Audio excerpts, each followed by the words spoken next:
Darian, that is not why they are suddenly showing up everywhere. They are not calling because they finally realize they miss you. Tim, but he said he realized he was wrong. He sent me a message saying he finally sees what he lost. After 3 months of silence, Jose Garrett, and that is exactly what you are supposed to hear. But it is not what is actually happening beneath the surface, you mean Darian. He does not miss you as a person. He misses the psychological function you served. And right now, without you providing it, his entire reality is quite literally fragmenting. Garrett, someone sent me a message this week that stopped me completely. They said, I do not even want an apology anymore. I just noticed that I stopped waiting for one. And that scares me more than the relationship ever did. Before we go deeper into this conversation, if this kind of psychological exploration interests you, subscribing makes sure the algorithm sends you more. Because this conversation is going to get much more intense in a few minutes. Tim, I understand the concept of going gray rock. You cut off contact, you stop reacting emotionally, and eventually the narcissist gets bored and moves on to someone else. It is a defense mechanism, a way to protect yourself, Darian. It is not just a defense mechanism, and they do not simply get bored. That is the single biggest misconception about what happens when you stop responding to a narcissist. You think you are just putting up a wall, you do not realize you are removing the foundation of their psychological house. Tim? Wait. Removing their foundation? How? Every forum, every article online says the exact same thing. You go no contact to protect your own energy. It is about you, not them. Garrett, it is about you, but the effect it has on them is profound. We tend to think of relationships as two separate, complete individuals interacting with each other, but Carl Jung observed something entirely different in human dynamics. Back in 1928, in his 2 essays on analytical psychology, Jung described a state he called primitive identity. He borrowed the concept of participation mystique. Tim, participation mystique. Mystical participation. What does that actually mean in the context of a toxic relationship? Darian. It means the boundaries between subject and object do not exist. When you are in a state of primitive identity, you are fused with the other person through unconscious projection. You do not actually see them as a separate human being. You see your own psychological material, your own unconscious contents reflected back at you. Garrett. When an empath enters a relationship with someone who has narcissistic traits, they project their own innate capacity for healing, their own desire for wholeness onto a partner who cannot hold it. The empath thinks, if I just love him harder, if I am just more understanding, I can fix the broken parts of him. Tim, because we are wired to see the best in people. We walk right into the trap because fixing someone else feels like our fundamental purpose. I used to think loving him harder would fix things. Now I understand I was trying to save a version of him that never even existed. Darian. Exactly. But here is the critical part. The projection goes both ways. The narcissist is also projecting, but they are projecting something entirely different, and when you stop reacting, when you stop needing them to validate you, you withdraw your projection.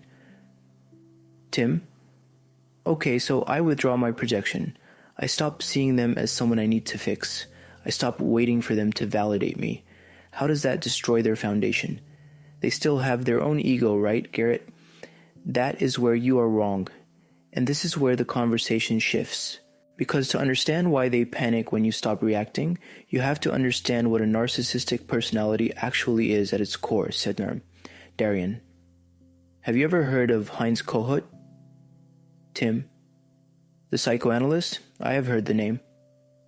Darian. In 1971, Kohut published The Analysis of the Self, and he introduced a concept that completely changed how we understand narcissism.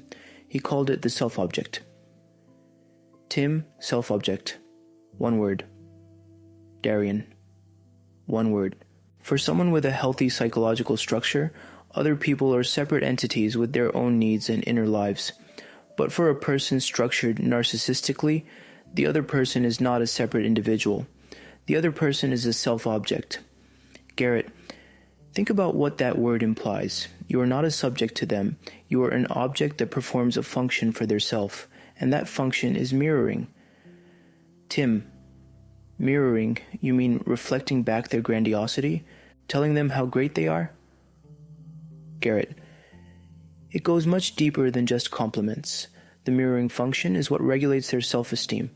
Kohut explained that the narcissistic self does not have the internal structure to regulate its own worth.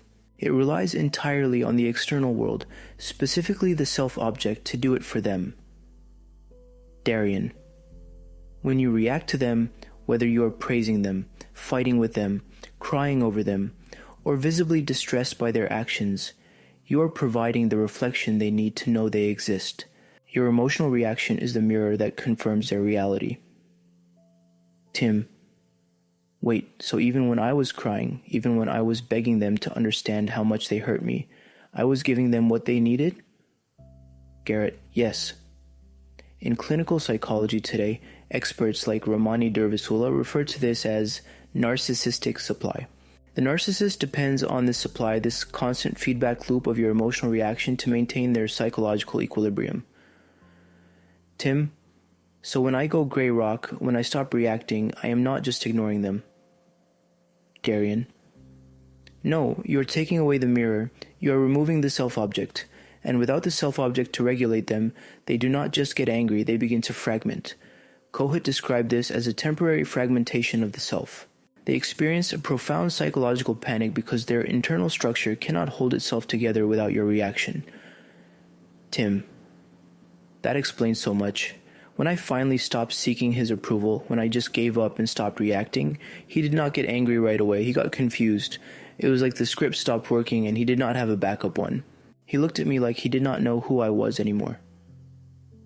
Garrett. He did not know who you were because you were no longer functioning as an extension of him. You became a separate person, and a separate person is of no use to a narcissist. Tim, I have to admit, that makes sense. It explains the confusion, but it still does not explain the escalation. If I remove the mirror and they fragment, should they not just collapse and leave me alone? Why do they suddenly start stalking, calling my family and creating chaotic emergencies? If they are fragmenting, where do they get the energy to escalate, Darian? That is the most dangerous part of the process, and it is something that almost nobody warns you about when they tell you to just ignore them. Garrett. To understand the escalation, we have to step away from psychoanalysis for a moment and look at behavioral psychology. Back in 1953, B.F. Skinner formalized the principles of operant conditioning, and he described a phenomenon that happens every time a reinforced behavior stops producing a result. Darian. It is called the extinction burst. Tim, extinction burst, like a dying star expanding before it collapses. Garrett, that is a very good analogy. Let me explain how it works. If you press a button on a vending machine and a soda comes out, you learn that pressing the button gets you what you want. That is positive reinforcement. But what happens one day when you press the button and nothing comes out? Tim, you press it again. Garrett, exactly, and when it still does not work, do you just shrug and walk away? Tim, no, I press it harder. I push it multiple times. Maybe I hit the side of the machine. I get frustrated, Darian. You escalate your behavior. You try every variation of the action that used to work, with increased intensity before you finally accept that the machine is broken and give up. That temporary dramatic increase in the frequency and intensity of the behavior is the extinction burst. The certum is Tim. And that is what happens when you stop reacting to a narcissist. They are pressing the button that used to produce your emotional reaction. And when the reaction does not come, they do not just stop. They press harder. Darian. They press much harder. They will use every tactic they have ever learned. They will show up at your workplace. They will call your friends and invent a crisis. They will send apologies that sound incredibly sincere, or threats that sound incredibly dangerous, Garrett. And this is exactly where most empaths fail. They see the escalation and they think, I am making a mistake. This is making everything worse. If I just engage one more time to explain myself, maybe they will calm down. Darian. But if you engage during the extinction burst, you are doing the worst possible thing you can do. You are teaching them that the only way to get your attention is to escalate to extremes. You are reinforcing the chaotic behavior. Tim, I read a story about this recently on a forum for survivors of narcissistic abuse. A woman described how she went gray rock for 3 months. She completely stopped reacting. And her ex escalated so hard she almost broke. He showed up at her work. He called her family. He fabricated a complete crisis. She said, "Nobody warns you it gets worse before it stops." Garrett, it almost always gets worse before it stops. But you have to recognize the escalation for what it is. It is not power. It is desperation. The narcissist is not escalating because they are strong and trying to destroy you. They are escalating because they are psychologically suffocating without their self-object, and they are trying to force you back into that role so they can breathe again. Tim, that is a terrifying thought, that their entire stability relies on keeping me unstable. So the escalation is actually proof that the gray rock method is working? Darian, it is absolute proof. When the extinction burst begins, it means the behavior is in the process of dying. But it will only die if you maintain the boundary. If you give in, you reset the entire cycle. Tim, so I just have to sit there and endure it, just watch them tear everything apart until they eventually give up and leave me alone. It still feels passive, like I am just waiting out a storm. Garrett, and that is where the narrative needs to change. Because withdrawing your reaction is not a passive act. It is the most active, powerful psychological shift you can make. And this brings us to the core of what is actually happening. This brings us back to Jung. Garrett, let me put this in perspective. For 12 years, I worked as a grief counselor in hospice care. I sat with people as they were dying, and I sat with the families they were leaving behind. And for a long time, I thought that my ability to feel their pain, to absorb their sorrow, was my greatest strength. I thought that was what empathy meant. Tim, because you were carrying the burden for them, you were helping them by taking some of the weight, Garrett. That is what I told myself. I called it being strong. But what was actually happening was that I was bleeding my own libido, my own psychic energy, into every single room I walked into. I was over-identifying with their trauma, and eventually I hit a wall. Total burnout. I could not carry other people's pain anymore without drowning in my own. Darian. Because true empathy is not about absorption, it is about witnessing. The moment you start absorbing, the moment you start trying to fix the pain instead of simply acknowledging it, you cross the line from empathy into primitive identity. Tim. That is exactly what it felt like in the relationship. It felt like I was drowning in his chaos, but I was convinced that if I could just stay afloat long enough, I could pull him out with me. Garrett, but you cannot pull a narcissist out of their own psychological structure. You can only give them your energy to sustain it. When I finally found Jung's work during my own personal crisis after a divorce, it was like someone had handed me a map to a country I'd been lost in for decades. Jung taught me that feeling deeply is not a flaw. It is a profound capacity. But it has to be integrated. It has to be conscious. If you are unconsciously projecting your desire for wholeness onto someone else, you will destroy yourself trying to make them whole. Darian. And this brings up a crucial symptom that almost everyone experiences when they finally withdraw the projection.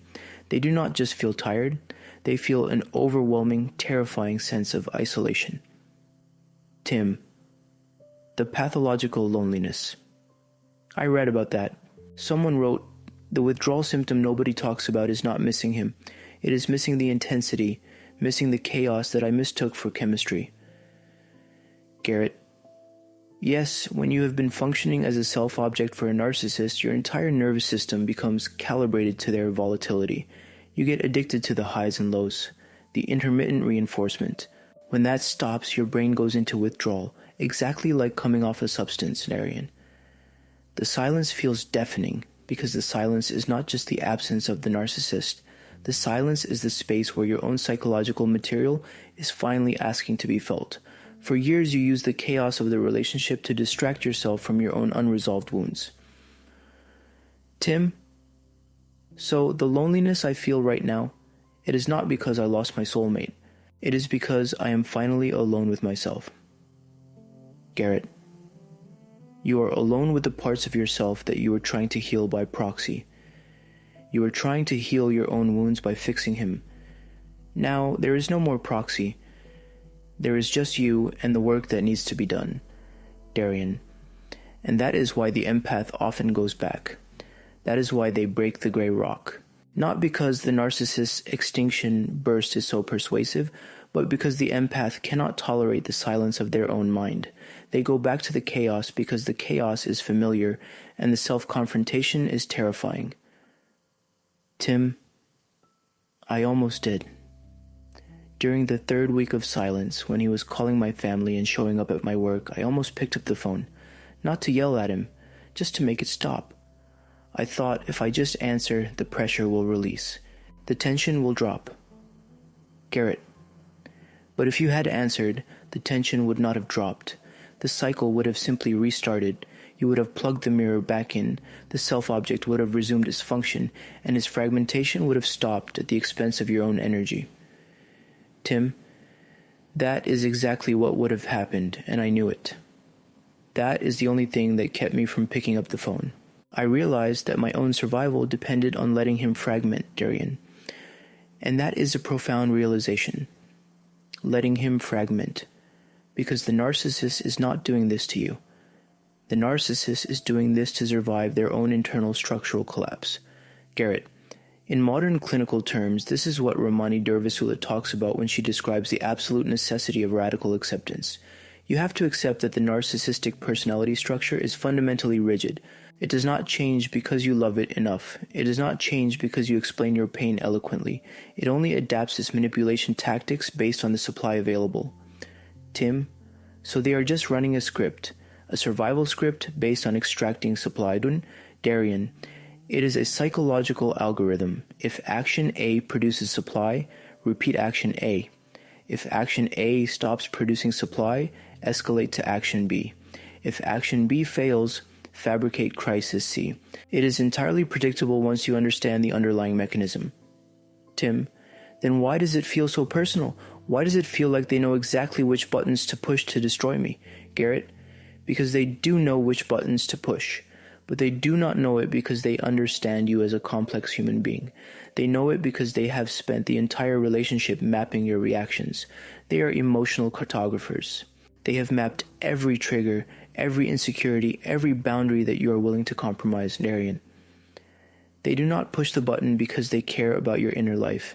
They push the button because they know it dispenses the soda. They know it produces the emotional reaction they need to regulate their self-esteem. Tim, it is just data to them. My pain, my tears, my anger.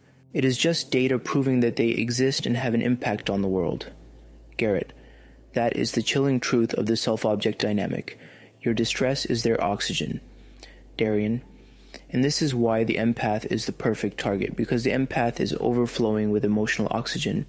The empath is naturally wired to respond, to engage, to try to soothe and repair.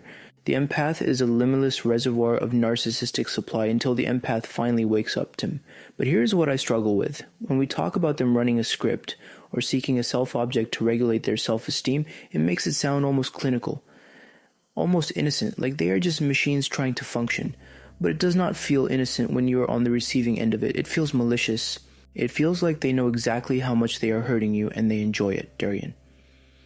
That is a very common distinction to struggle with.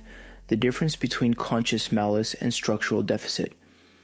We want to believe it is conscious malice because that makes them a villain, and a villain is easier to understand. A villain has agency.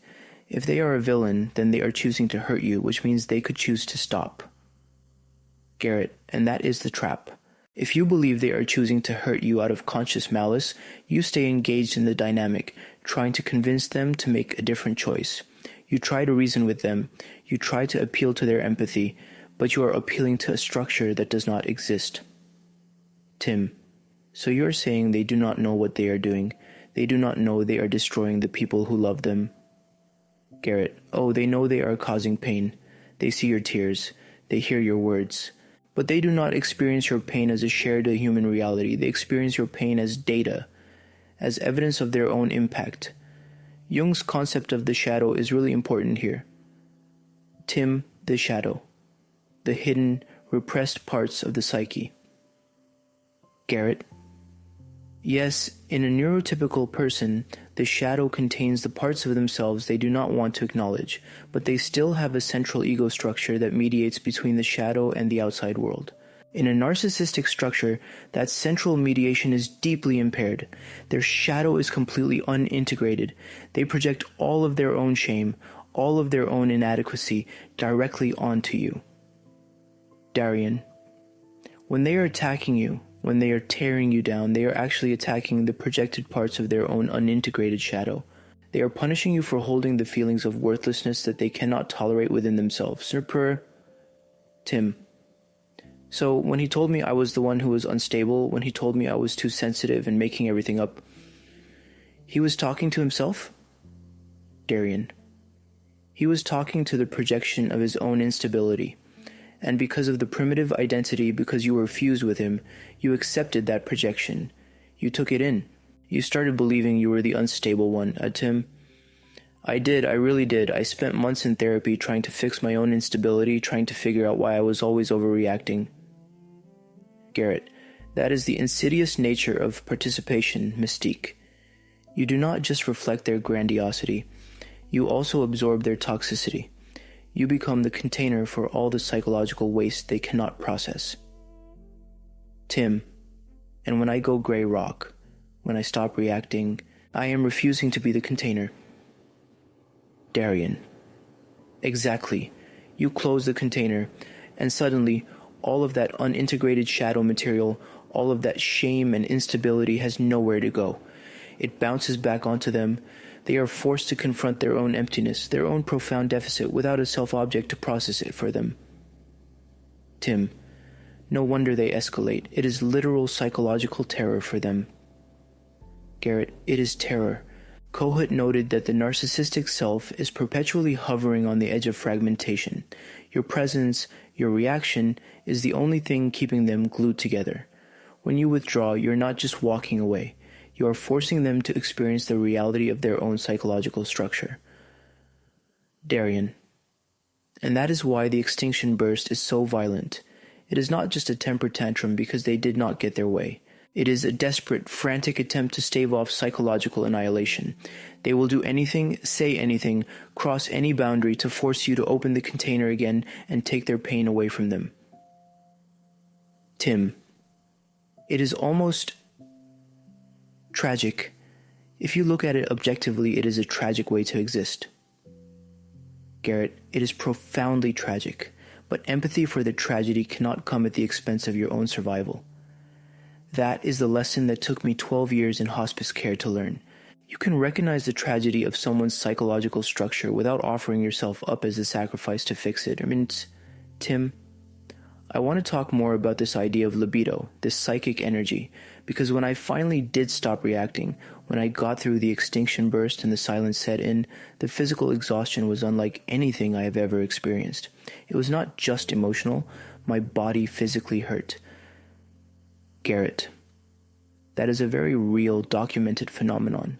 When you are in a state of participation mystique, you are essentially running two nervous systems on one battery. You are hypervigilant, constantly scanning their micro-expressions, anticipating their moods, trying to preempt the next crisis. Your sympathetic nervous system is locked in a state of fight or flight for months, sometimes years. Darian, the physical exhaustion you feel afterward is the consequence of the adrenal crash. When the threat is finally removed, when you finally close the container and stop absorbing their projections, your body drops out of survival mode, and the accumulated fatigue of all those years hits you at once. Tim. It felt like I had the flu for a month. I could barely get out of bed. And the strange thing was, the more tired I felt, the more I craved the chaos. My brain was actually telling me that going back to the drama would give me energy. Garrett. Because your brain had associated the adrenaline spikes of the abuse cycle with vitality. It is a trauma bond. You mistook the cortisol and adrenaline for actual life force, but it was artificial energy generated by crisis. Real libido, real psychic energy feels completely different. Darian Jung described libido as an intentional flowing energy that seeks realization. When it is projected onto someone else, it flows outward, away from your own center. You become depleted, and the object of your projection becomes overwhelmingly important. When you withdraw the projection, the libido has to flow back inward. Tim, but how do you actually do that? How do you take the energy back? It sounds like a visualization exercise, but it has to be more practical than that. Garrett, it is intensely practical. You take the energy back by redirecting your focus from their internal state to your own. Every time you catch yourself analyzing why they did what they did, you are projecting libido outward. Every time you try to decode their latest cryptic text message, you are leaking energy. Darian. Taking the energy back means establishing a hard boundary of attention. It means saying, their psychological motivation is no longer my problem to solve. My reaction to their behavior is my only domain. Tim, so the gray rock method is not just about changing how I act toward them, it is about changing where I invest my attention. Garrett, exactly. Gray rock is often taught as a behavioral tactic. Do not show emotion, give short answers, be boring. And that is true on the surface. But the deep Jungian mechanism of gray rock is the radical withdrawal of attention. It is the conscious decision to stop funding their reality with your psychological currency, Fatim. And when I stop funding it, my currency stays in my own bank account. Darian, yes, and at first, your account feels empty because you are so used to the adrenaline of being overdrawn. But slowly, the real libido begins to accumulate. You start to feel a grounded, sustainable energy. You start to rediscover your own interests, your own desires, the parts of your personality that were eclipsed by the primitive identity. Tim, I am starting to feel that now. Very slowly. I noticed yesterday that I actually enjoyed drinking my coffee in silence, just sitting there. 6 months ago, silence would have sent me into a panic attack because silence meant he was brooding and a storm was coming. Now, silence is just silence. Garrett, that is the return of the libido. That is the beginning of individuation. You are separating your psychological reality from theirs. You are breaking the participation mystique. Darian. And that is why the extinction burst eventually ends, when the narcissist realizes that the bank account is permanently closed, that no matter how hard they press the button, the soda is never coming out again. They have to move on. Their survival depends on finding a new funding source. Tim, it is a strange feeling, to realize that the most powerful thing I could have ever done was absolutely nothing at all. Darian, let me ask you a question. When you withdraw the projection, when you stop being the mirror, where does all that energy go? Tim, the energy they used to feed on? I suppose it just dissipates, or they have to find it somewhere else. Darian, no, think about it from the perspective of the empath. Where does your energy go? The energy you spent trying to heal them, trying to understand them, trying to manage their moods. Tim, it stays with me. Garrett, exactly, it stays with you. Jung talked about the projection of the anima or animus, the invisible partner. When you project your own inner material onto someone else, you give them a tremendous amount of your own psychic energy. Jung called it libido, not in the sexual sense, but as fundamental life force. Darian, when you are caught in the primitive identity, your libido is invested in the narcissist. You are literally powering their reality with your own psychological fuel. And you feel exhausted all the time. You feel drained. You think it is because they are toxic, which they are. But the real reason you are drained is because your own life force is bleeding into their psychological structure. Tim, because they need it to maintain the self-object. They need my energy to survive. Garrett, yes. And when you finally stop needing them to validate you, when you realize you do not even want an apology anymore, you are not just walking away from a relationship, you are severing the projection. You are calling your energy back. Tim, you are calling your energy back. That makes so much sense. I remember reading another story. It's someone saying, the hardest part was not leaving. It was the moment I realized I did not feel anything when he tried to provoke me anymore. I thought I would feel powerful. I just felt tired. Darian, that tiredness is the feeling of a system rebooting. You have spent months, maybe years, exporting all your psychological energy. When you finally cut the cord, your system has to adjust to holding its own energy again. Garrett Jung saw this withdrawal of projection as the absolute prerequisite for individuation. You cannot become a whole integrated person as long as pieces of your psyche are scattered and projected onto other people. Tim, so the goal was never to fix the narcissist. The goal was never even to defeat the narcissist. Garrett, the narcissist was never really the point in Kerry. Tim, that is a hard pill to swallow. I spent so much time convinced that if I could just explain it right, if I could just make him understand the pain he was causing, everything would resolve. Darian, because you were trying to heal the projection. You were trying to heal the broken parts of yourself that you saw reflected in him. You were trying to save a version of your past, maybe a version of a parent who never showed up for you. The narcissist was just a blank screen you were playing your own movie on. Tim, I do not have a good counter-argument for that, honestly. It is uncomfortable, because it means taking responsibility for my own participation in the dynamic. It means admitting that I stayed not because I loved him so much, but because I needed him to play a role in my own unconscious drama. Garrett, it is the most uncomfortable truth there is, but it is also the most liberating. Because if the power was always yours to begin with, if you were the one funding the entire operation with your own psychic energy, then you do not need his permission to shut it down. Tim, I came into this conversation thinking that going no contact was a way to punish him, a way to finally make him see what he lost.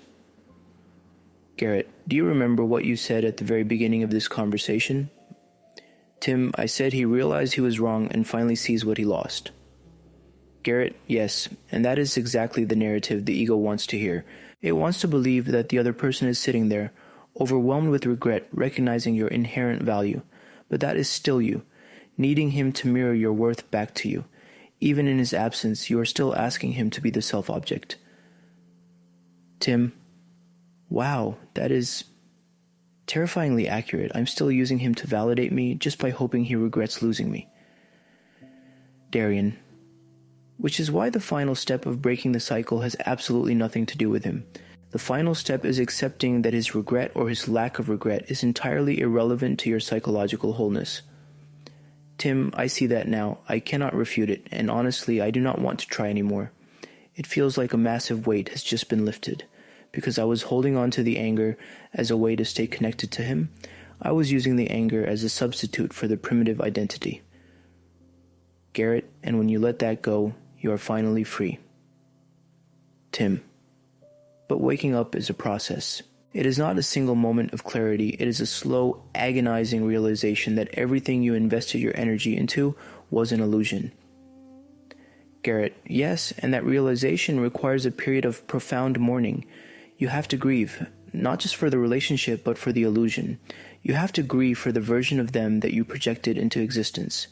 Darian Jung warned about this. When a projection is withdrawn, the world momentarily loses its color.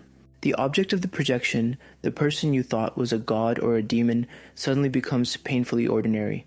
They shrink back to their actual human size, and that loss of intensity can feel like a depression. Tim, that is exactly how it feels. It feels like the color has drained out of everything. I used to think of him as this powerful, destructive force, like a villain in a movie.